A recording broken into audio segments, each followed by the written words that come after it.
Hello everyone, good morning, Radhe Radhe.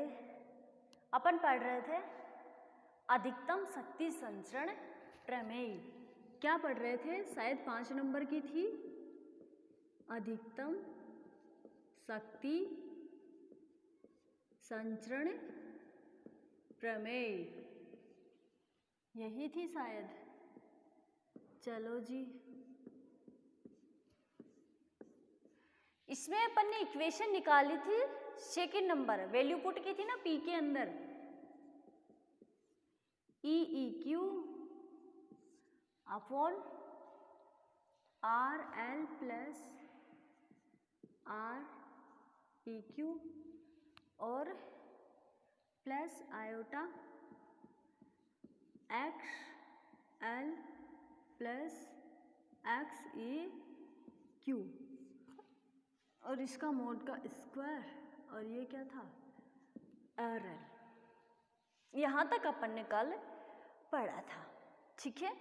अब इसको क्या कर दो, ये एक टर्म और भी पढ़ी थी शायद अपन ने, EEQ square RL plus RL plus REQ का स्क्वायर, और प्लस में क्या कर दोगे? XL प्लस XEQ का स्क्वायर। ओके जी, इसको अपन ने इक्वेशन नंबर दिया था 2। इसके आगे आज क्या करना है अपने को? आज बातें करनी है।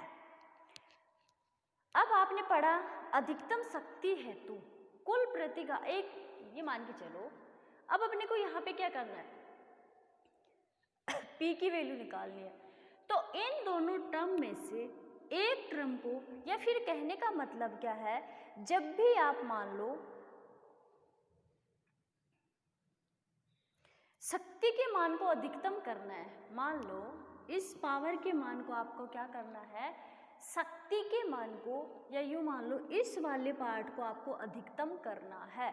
अगर मैं आपको बोलूं कि इस वाले पार्ट को अधिकतम करना है, तो आप अधिकतम कैसे करोगे? नीचे वाली टर्म में से, या फिर नीचे ये ऊपर का पार्ट है और ये नीचे का पार्ट है। अब मैं बोलूं कि इसको आप लोग ज़्यादा करो, मतलब इसकी अधिकतम करो इसको, तो क्या करोगे आप? नीचे वाले पार्ट को कम करोगे, तभी तो अधिकतम होगा कि नहीं होगा? तो अब देखो मेरे को क्या करना है यहाँ पे, ये जो पावर है, शक्ति है, या फिर ये वाला पार्ट है, इसको मेरे को क्या करना है? अधिकतम करना है। अगर अधिकतम करेंगे तो अपन नीचे वाले पार्ट को क्या करेंगे? कम करेंगे। तो नीचे वाले पार्ट में से किसी एक पार्ट को कम कर दो तो शक्ति क्या हो जाएगी? अधिकतम हो जाएगी। पर अब ये आप लोगों के ऊपर डिपेंड करता है कि आप कौन से पार्ट को अधिकतम करते हो। तो देखो, या तो इसको कर लो या इसको कर लो, पर एक पार्ट को आपको कम करना होगा। क्यों? क्योंकि शक्ति को बढ़ाने के लिए। अब आप लोगों ने स्टार्टिंग में पढ़ा था, इसको तो करो क्यों? ये जो अक्ष होता है ये प्रतिघात होता है, इसके सिरों पर शक्ति, अधिकतम शक्ति या शक्ति क्या होती है? शून्य होती है। तो करने की जरूरत ही नहीं है। क्यों? क्योंकि पहले अपन ने कल वाली क्लास में पढ़ा था कि ये अक्ष जो होता है वहाँ पर शक्ति क्या होती है? XL, या फिर अक्ष पर क्या होती है? शून्य होती है। अक्ष प्रतिघात अपने आप में पावर को एक्सेप्ट नहीं कर पाता है, तो ये जो XL यहाँ पे होगा या फिर अक्ष होगा वो क्या होगा? शून्य होगा। तो क्या लिख दोगे यहाँ पे? अधिकतम शक्ति हेतु उच्च प्रतिघात शून्य लिया जा सकता है। सॉरी, अगर अधिकतम पार्ट अपन अधिकतम प्रतिघात शून्य ले लें तो अपने पास क्या बच जाएगा? इस वाली टर्म को देखो, या फिर लिख दो कि कुल प्रतिघात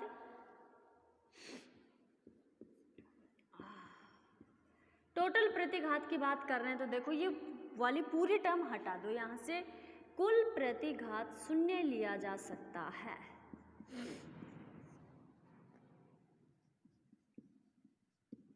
अगर शून्य लिया जा सकता है तो क्या अपन इसको ऐसे लिख दें, या फिर अर्थात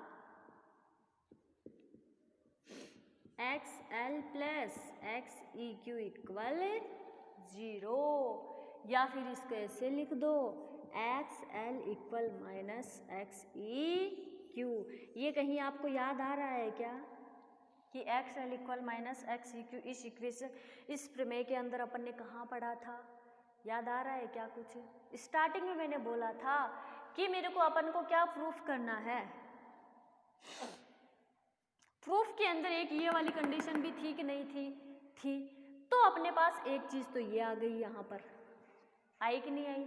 अब अपने को क्या प्रूव करना है? R L equal are E Q लेकर आना है। वो देखते हैं कि कहाँ से लेकर आएंगे। चलो क्लियर है यहाँ तक? अब आओ, आ जाओ, इस वाली टर्म को अपन ने यहाँ पे क्या कर दिया? शून्य कर दिया। तो अपने पास क्या बचा? देखो, P equal E E Q square R L upon R L plus R E Q का होल स्क्वायर। ये बच गया। इसको इक्वेशन नंबर क्या दे दोगे आप? 3 दे दोगे। इसको इक्वेशन नंबर क्या दे दोगे आप? 3 नंबर दे देंगे। अब आप लोगों को पता है, अगर इस शक्ति का इस आर एल के सापेक्ष जब अपन डिफरेंशिएशन करेंगे तब कितना आएगा? 0 आएगा। कितना आएगा? 0 आएगा।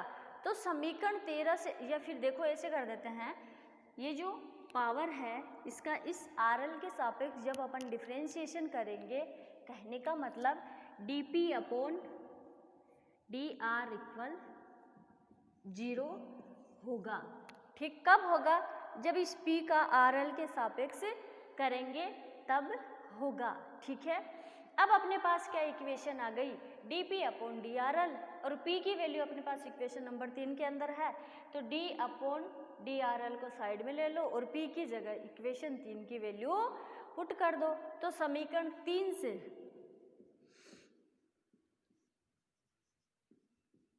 P का मान रखने पर,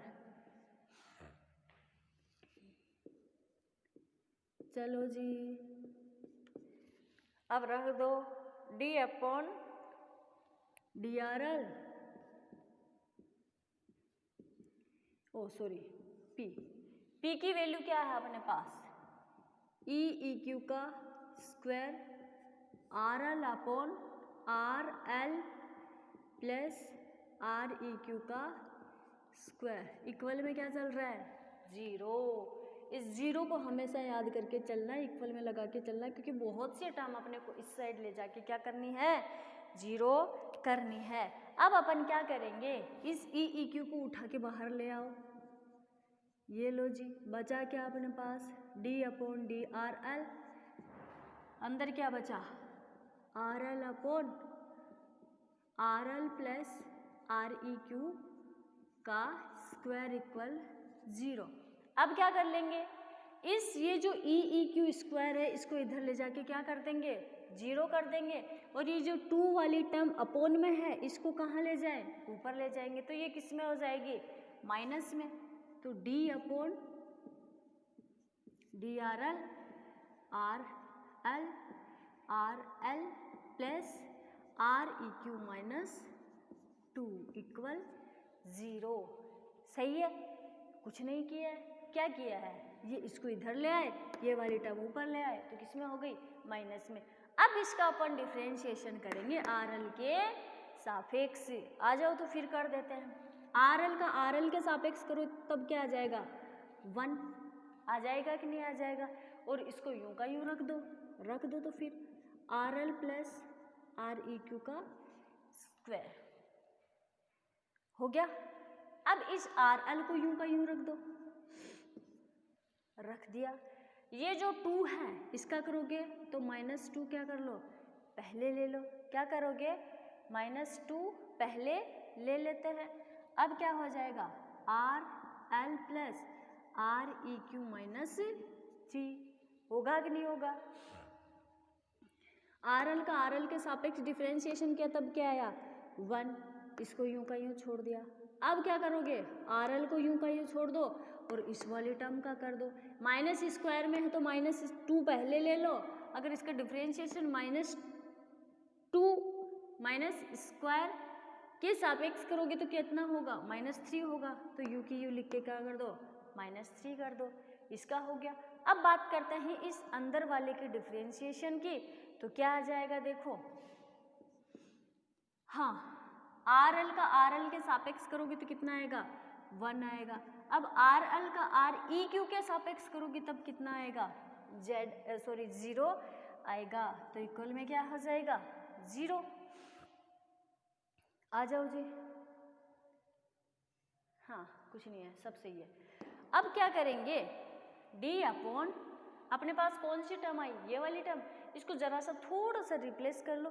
क्या करोगे are E Q plus R L की पावर -3 को क्या कर लो पहले ले लो, और -2 आर एल और are E Q plus R L -2, ठीक है, लिख दिया ये यहाँ पे अपन ने। ओके, आ जाओ, इक्वल में क्या चल रहा है भाई 0, क्या चल रहा है 0। अब क्या कर लोगे आप लोग, इन दोनों में से आर ई क्यू की पावर -3 है, आर ई क्यू की power are E Q plus R L की पावर कितनी है 2 है, तो इसमें से एक पार्ट कॉमन ले लो। कौन सा लोगे, अरे ये माइनस में है, मैं भी कहाँ भूल के बैठी हूँ, देखो R E Q plus R L की पावर -2 क्या कर लोगे कॉमन ले लो। अगर कॉमन ले लोगे तो आप लोगों के पास क्या, देखो इसको थोड़ा सा ऐसे रिप्लेस करो, मैंने भी क्या कर दिया, ये छोड़ो यार, आर एल या फिर ऐसे लिख दो are E Q plus R L की पावर -2 और -2 R L R E Q plus R L की पावर -3, ठीक है।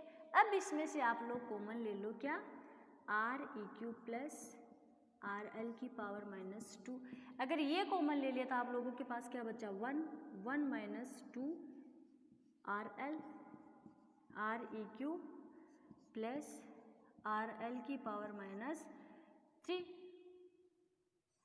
इसके अपॉन में किसका क्या डिवाइड हो जाएगा, आर ई क्यू, 2 कैसे लिया, ये तो एक ही बचा ना यार हाँ जी, तो अपने पास क्या बचा -1, हाँ जी क्लियर है। इक्वल में क्या चल रहा है 0।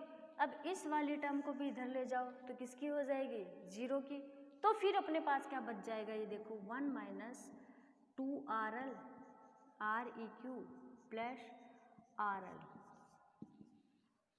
ये लो जी। ओके, अब क्या आ जाएगा 1 -2 आर एल, इसको क्या कर लो अपॉन में ले जाओ, तो फिर क्या हो जाएगी, ये प्लस में हो जाएगी are E Q plus R L, equal में क्या चल रहा है 0, ठीक है। अब क्या कर देंगे, इसको एलसीएम ले लेते हैं, तो अपना क्या बन जाएगा देखो R E Q plus R L -2 R L, upon में क्या चल रहा है R E Q plus R L, ठीक है। अब इसको इससे क्या कर दोगे, हाँ जी R E Q R L, या फिर इसको ऐसे कर दो, ठीक है, ब्रैकेट खोल दो, ये 2 आर एल है, ये 1 आर एल है, 2 आर एल में से एक आर एल चला गया तो कितना बचा आर ई क्यू, माइनस का आर एल बचेगा यहाँ पे, कितना माइनस का are L upon R E Q plus R L, equal में क्या चल रहा है 0। क्लियर है यहाँ तक सबको,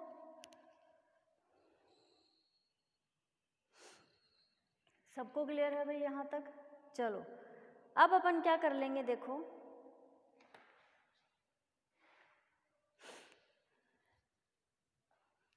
आ जाओ, are E Q plus R L equal क्या करेंगे 0, क्या कर देंगे आर ई क्यू, ये उठा लो ये पूरी term, are E Q minus R L equal क्या होगा 0। तो फिर आर एल के इक्वल में क्या प्रूफ करना था अपने को आर ई क्यू। ये लो जी, हुआ कि नहीं हुआ? अरे भाई हुआ कि नहीं हुआ? आप लोग देखो ये आर ई क्यू, यहाँ पे are L plus R E Q लिख रखा है और इस आर ई क्यू को पहले लिख लिया। इन दोनों को रिप्लेस करने से कोई फर्क नहीं पड़ने वाला है। अगर आप लोग यहाँ पे are L plus R E Q लेके चलते तो लास्ट में भी रिजल्ट यही आता। अच्छा जी, वो माइनस में आ गया, फिर माइनस में नहीं आता। क्यों नहीं आता? आ जाता ना। देखो यहाँ पे,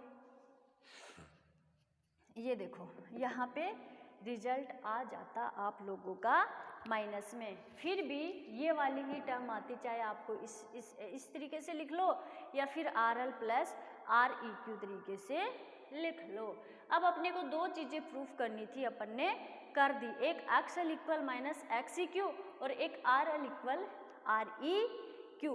अतः हम कह सकते हैं कि वोल्टा स्रोत जो है वो लोड प्रतिबाधा अधिकतम शक्ति का संचरण तभी करेगा जब Z L equal are E Q minus क्या हो जाएगा आयोटा एक्स ई क्यू होगा। कब करेगा? वोल्टा स्रोत लोड प्रतिबाधा में अधिकतम शक्ति का संचरण कब करेगा? जब ये कंडीशन और प्रूव करेंगे तब करेगा। या फिर Z L equal are E Q minus iota x E Q होगा तब करेगा। ये दोनों चीज़ें अपन ऊपर प्रूफ कर रखे हैं। कर रखी है कि नहीं कर रखी है? कर रखी है। अर्थात आंतरिक प्रतिबाधा एवं लोड प्रतिबाधा एक दूसरे की क्या हो जाएंगी? संयोग में होगी। तो समीकरण 3 में R L equal are E Q रखने पर अधिकतम स्थायी अपने को शक्ति क्या हो जाएगी? प्राप्त हो जाएगी। R L equal are E Q जो अपन ने निकाला है वो आप लोग इक्वेशन 3 के अंदर पुट कर दो और आपको क्या मिल जाएगी? अधिकतम पावर मिल जाएगी। तो चलो फिर आ जाओ, पुट करते हैं इसको। इक्वेशन 3 क्या थी आपके पास? P equal E E Q square R L upon R E Q plus R L का स्क्वायर। यही थी क्या? अगर ये कंडीशन होगी तो R E Q equal R L है तो P इक्वल क्या हो जाएगा? P मैक्सिमम होगा। अधिकतम निकालनी है भाई अपने को। क्या निकालनी है? अधिकतम। कब निकलेगी?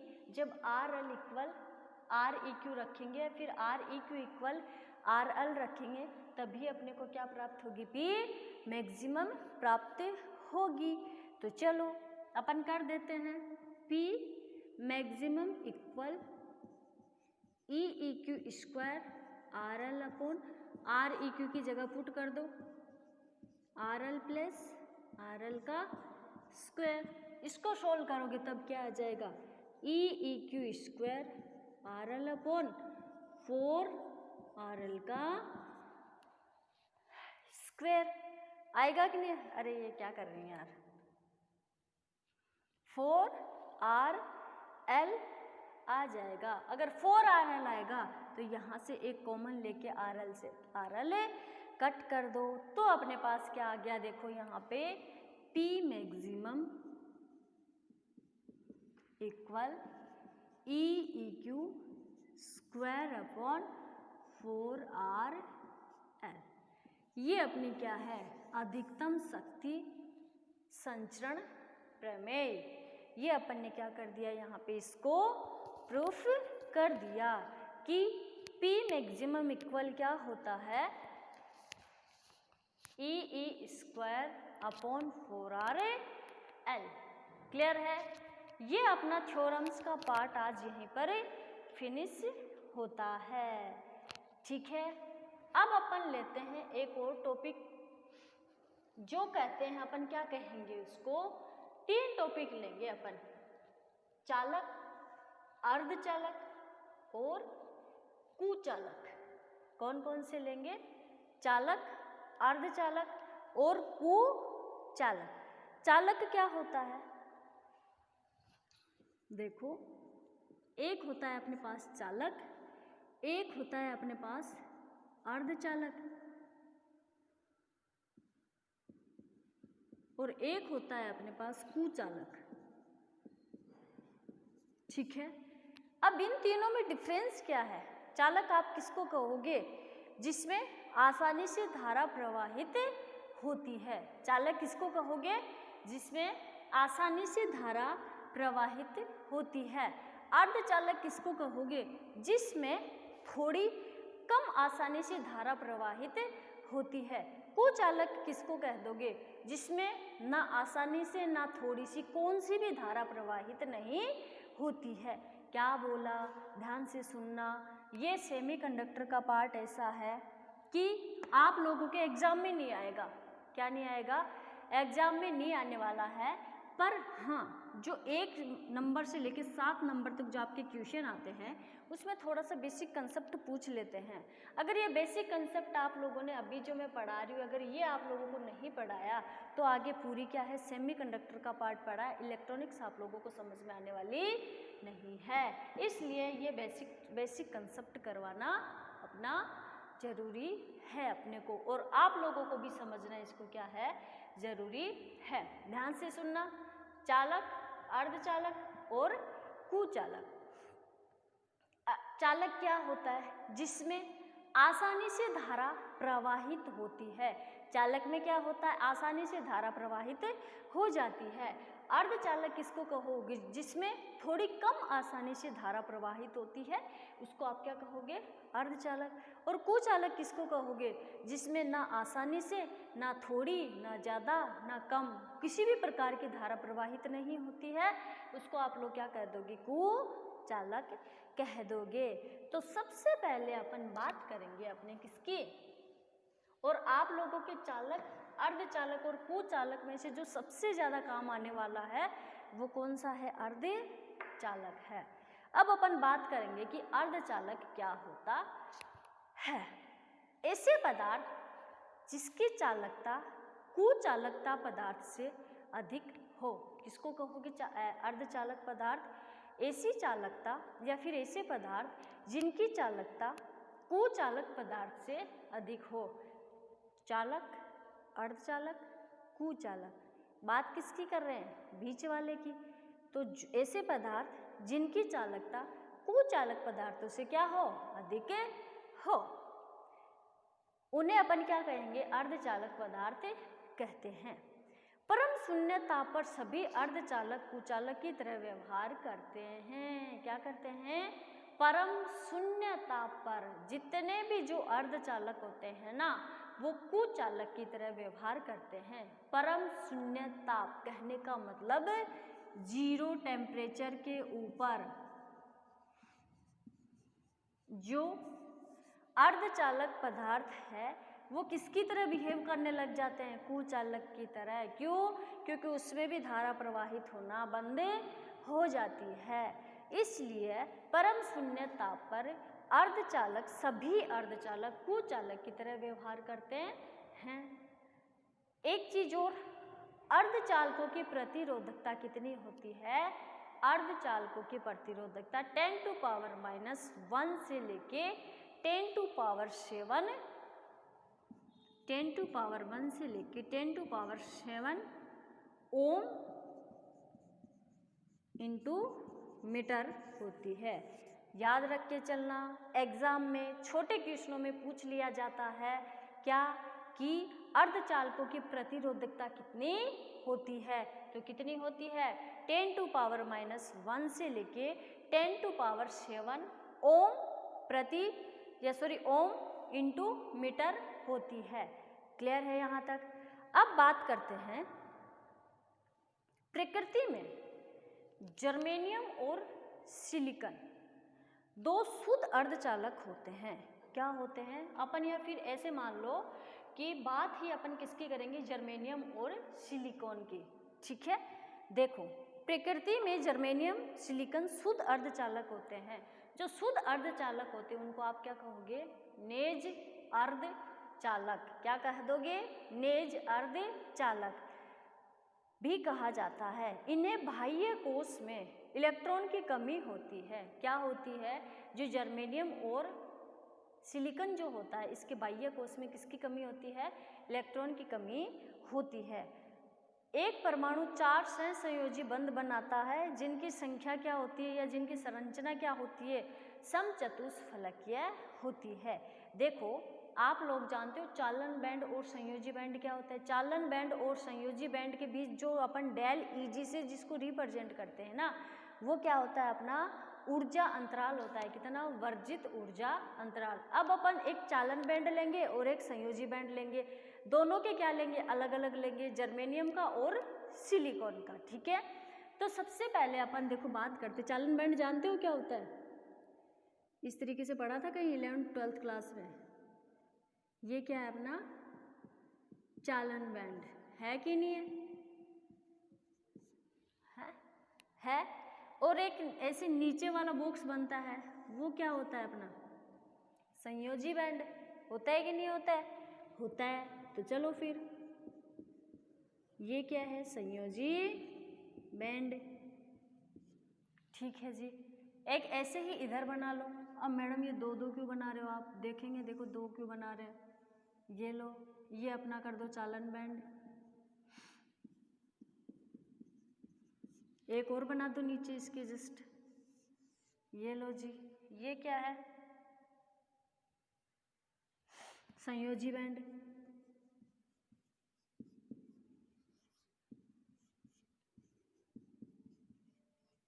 लो जी।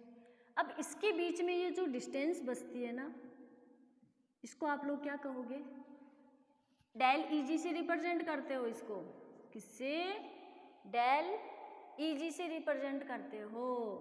ठीक है, ये क्या होता है, वर्जित ऊर्जा अंतराल होता है। ये क्या होता है, वर्जित ऊर्जा अंतराल। जो बीच की डिस्टेंस होती है उसको आप किससे रिप्रेजेंट करते हो, डेल ईजी से, और उसको नाम क्या देते हो, वर्जित ऊर्जा अंतराल। इसके बीच में ये कितनी, इस डिस्टेंस को क्या नाम दे दोगे आप, डेल ईजी। ये भी क्या है, वर्जित ऊर्जा अंतराल है। पर ये है किसका, जर्मेनियम का है। ये है किसका, सिलिकॉन का है। ठीक, अब ये चीज और मान के चलना, जर्मेनियम का जो वर्जित ऊर्जा अंतराल होता है उसकी वैल्यू कितनी होती है, 0.72 इलेक्ट्रॉन वोल्ट। कितनी होती है, 0.72 इलेक्ट्रॉन वोल्ट होती है। ऐसे ही सिलिकॉन के ऊर्जा अंतराल की वैल्यू कितनी होती है, 1.1 इलेक्ट्रॉन वोल्ट होती है। बात किसकी कर रहे हैं, अर्धचालक पढ़ रहे हैं। अर्धचालक के अंदर नेज अर्धचालक आता है। नेज अर्धचालक के अंदर अपन दो मतलब वो लेते हैं, दो शुद्ध क्या लेते हैं, अर्धचालक लेते हैं, जर्मेनियम और सिलिकॉन।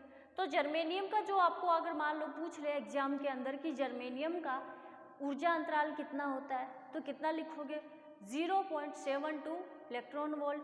और अगर पूछ ले कि सिलिकॉन का ऊर्जा अंतराल कितना होता है, तो आप लोग कितना बताओगे, 1.1 इलेक्ट्रॉन वोल्ट। क्लियर है यहाँ तक सबको, किसी को कोई दिक्कत? चलो जी, ये क्या हो गया अपना अर्धचालक। इसी को क्या बोलोगे आप लोग, अर्धचालक। अगर डेफिनेशन आ जाए 1 से 7 नंबरों में कि अर्धचालक किसे कहते हैं, तो जहाँ तक मैंने स्टार्टिंग से बताया था, स्टार्टिंग से कहाँ से, अर्धचालक के बाद स्टार्ट किया था, ऐसे पदार्थ जिनकी चालकता कुचालक पदार्थ से अधिक हो परंतु चालक पदार्थ से कम हो, तो क्या कहोगे, अर्धचालक पदार्थ। यहाँ से स्टार्ट करके और यहाँ तक उसका आंसर लिख देना। क्लियर है यहाँ तक? अब इससे नेक्स्ट अर्धचालक की अपन बात करेंगे अपनी नेक्स्ट क्लास में। Thank you. वैसे ये यूनिट आप लोगों की 2 या 3 लेक्चर की ओर है, हो जाएगी कंप्लीट। ओके, जय श्री कृष्णा।